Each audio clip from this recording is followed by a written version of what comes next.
ఇటుక పెట్టెలు కనపడుతున్నాయి లైన్లా, ఆధార్ కార్డులు కనపడుతున్నాయి లైన్లా, అదేవిధంగా రాళ్ళు కనపడుతున్నాయి లైన్లా, అదేవిధంగా జిరాక్స్ కాపీలు కనపడుతున్నాయి లైన్లా.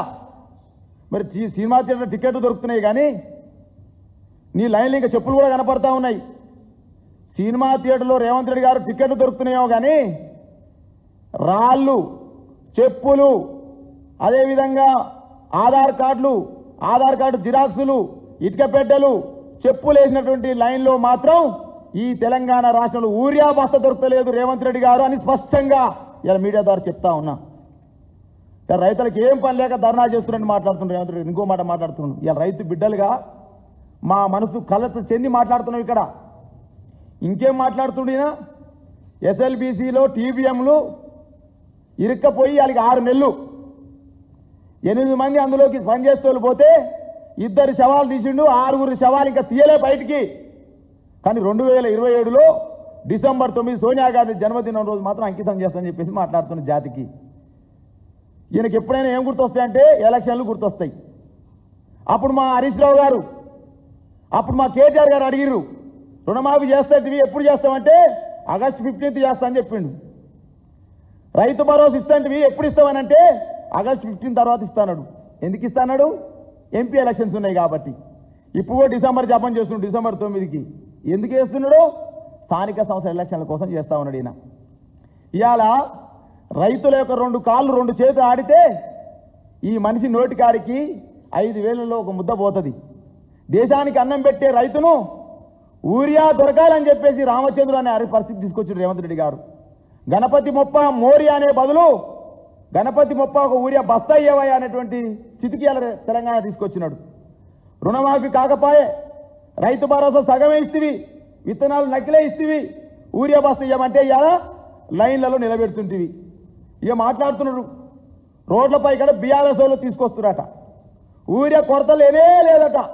వ్యవసాయ శాఖ మంత్రి గారు ఇచ్చినటువంటి ఈ ప్రకటన, అయ్యా యూరియా కొరత లేదుగా వ్యవసాయ శాఖ మంత్రి గారు, కాళ్ళు ముక్త బాంచెం యూరియా ఇవ్వండి. ఇదేంటంటారు దీన్ని? ఏ జిల్లాలో ఇది? మహబూబాద్ జిల్లా నరసింహులపేటలో ఏవో కాళ్ళు మొక్కుతున్న జయపురానికి చెందినటువంటి మహిళా రైతు కలమ్మ.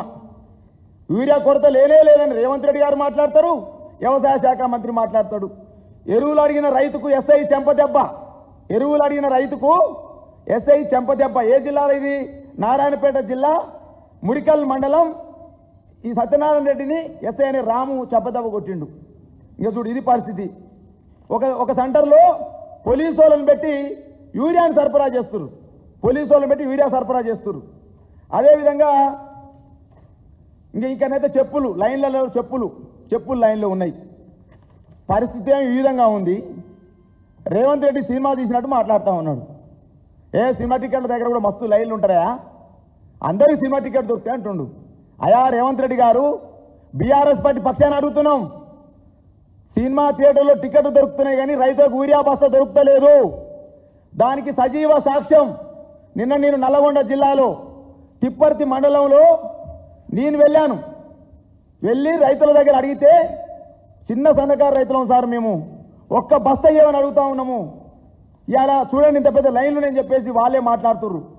పద్దూరు గ్రామానికి చెందిన వెంకటమ్మ అనే మహిళా రైతు, వాళ్ళ కుటుంబం సంబంధించి 3 వచ్చారు. వాస్తవానికి బిడ్డ ఏదైనా 3 వచ్చారని అడిగాను.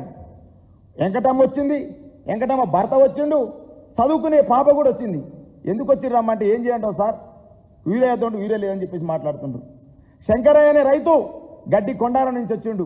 తిప్పర్తి మండలంలో గ్రామాలు ఇవన్నీ కూడా.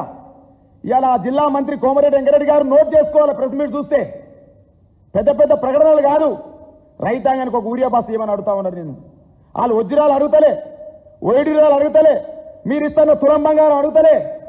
కనీసం దేశానికి అన్నం పెట్టే రైతును నేను, ఈ దేశాన్ని అన్నపూర్ణగా మార్చే రైతును, ప్రజల దగ్గరికి నోటికాడికి 4 ముద్దలు పోవాలంటే 5,000 కలిపే రైతును ఒక యూరియా బస్తా ఇవ్వమని అడిగితే కనీసం ఇవాళ యూరియా బస్తాకు స్పందించని పరిస్థితి. ఇవాళ తిప్పర్తిలో అనేక మంది రైతులు ఆందోళన చేస్తూ ఉంటే కనీసం పట్టించుకోని పరిస్థితి.